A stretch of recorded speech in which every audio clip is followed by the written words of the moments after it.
What's going on, everybody? It is your boy Creatives, and today we are going to break down some of the best plays from the Naraka Bladepoint World Championship qualifiers for solos and trios. With the mainland known to have the most experience, a lot of the other regions have shown out with some extraordinary plays and shows how high the skill ceiling is around the world. In this year's World Championship, we have 42 teams from around the world competing in the biggest tournament of the year, so there's a lot of action-packed moments. Let's get right into it. We're going to start with the Vietnam region with VNGC's Rohihi. Rohihi has had an amazing run in both solos and trios, but we're going to start with showcasing one out of the two 1v3s he's had in trios. As we see, Rohihi is in a 1v3 situation playing the monk for his team, and he is forced to invest the ultimate early on. Now he is in a scrap off with Team Envy from the AS region, and we all know how tough it is to win a 1v3. So Envy decides to hold their ground and continue to apply the pressure to Rohihi in his monk form, but this is where the twist happens. To begin with, Rohihi manages to get a grab on Mr. BK almost instantly. Then the Wu Chen for Team Envy decides to pop his F and throw down a Wu Chen blade, which quickly becomes a bad situation for his team, with Rohihi getting a double grab to secure one kill onto Mr. BK.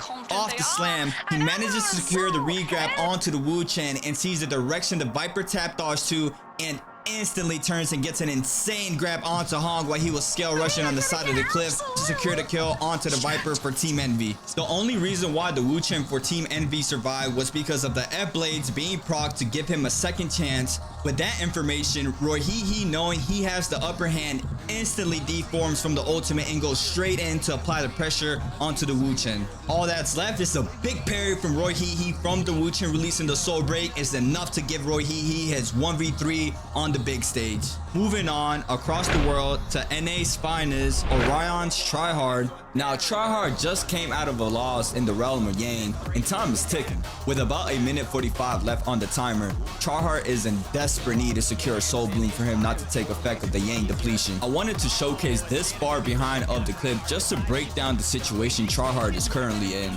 As we see, he spotted GBL's Zen and has to secure the kill within the time window for him to continue his run in game 5. Zen, with currently 4 kills on the board, knows he does not need to take this fight in a top 7 situation.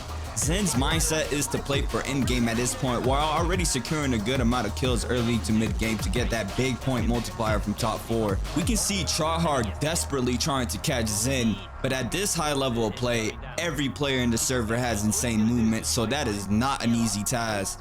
One thing I would like to mention, Tryhard is really low on grapples, so this will make that task 10 times harder. While Zen continuing to hard grapple away, Tryhard once again with no resources, using the Tarko's ultimate speed buff to try to catch up. Something important to mention is VNGC's Rohihi in one of the huts near the location Zen has ran off to. We will get back to that in a second. Tryhard spots that Zen pops the no ult rock, but finally Tryhard manages to catch Zen while he was trying to take a reset from the damage from the chase. Now, with what I stated before, Rohihi has all types of sound cues to know that there is a scrap off happening around him. Rohihi, with currently 2 kills on the board, a third party kill to secure 1 or even 2 kills here would be a massive come up for him. So he decides to move in instantly to get a piece of the pie. While Tryhard once again in desperate needs to secure a soul bloom. Finding Zen, he gets the sound cue of someone charging a weapon outside of the hut and quickly acts in the situation, managed to get a big parry onto the third party. I watched Tryhard compete in so many tournaments and have always stated the composure of Tryhard is insane. Knowing Zen is the weaker victim, it does not matter for him, knowing he has only one assignment and is to secure Soul Bloom, having roughly 30 seconds to do so. He turns his full attention onto now Rohihi and comes out big with a big damage longsword carousel combo, manages to not yet get a Soul Bloom down on the field, but having the opponent one hit. GBL Zen does manage to secure the kill onto VNGC's Rohihi, but we're highlighting the amount of pressure Tryhard had throughout these battles to finally secure his medicine to continue his game 5. Moving on over to our first mainland player, OUG's The King, previously known as Luring King. There's a lot of factors in this showcase to state. To begin with, we see the King storm camping LT's Hypernova with a previous fight they had before the corruption spread onto the battlefield. Keep an eye on the minimap. It is not just the King and Hypernova near shipwreck, but also Asus's Jin in the mix. With the zone continuing to spread, the patience from the King is incredible. Knowing that the player he was fighting will be taking damage from the corruption gives him full confidence to secure a kill early on in this game. We see the three-way scrap off unfold in the storm, with the King having the advantage with barely losing any health opposed to the two enemies. At this level of play, it is just beautiful how every player in the server understands the assignment, which is whoever is bleeding the most will be focused and targeted by anyone around. Just before this, the King got the health check information off the grapple stagger onto LT's Hypernova and knows exactly how low he is. Right after, he manages to get a grapple check onto Asus's Jin and gets the full clear that both players are extremely weak. From here on out, it's just another day in the office for the King, coming out on top, securing both kills. The big highlight here is how patience and positioning can secure you points on the board, and the King showing the perfect example how. Bringing it back to Vietnam with BNGC's Rohihi once again with another 1v3. Here we have BNGC versus WBG, arguably one of the best teams in the world for trios. Let's break this down. Starting off, all three ults are invested for WBG off rip.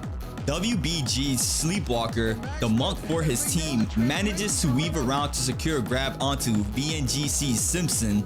No double grab was needed due to WBG's Jing having Furin activated to secure more damage after a slam, regardless of any pressure coming in from BNGC. Simpsons goes down, and Rohihi now is forced to move back in after his reset to support his last teammate. The pressure from BNGC's Fat Melt Yushan ultimate forces WBG PP to settle for only popping one armor powder, even though he is extremely weak. Fat Melt lets loose a Dragon Slayer and gets punished for it, with an Assassin's Lunge attack from the back end and the parry follow-up to take him out.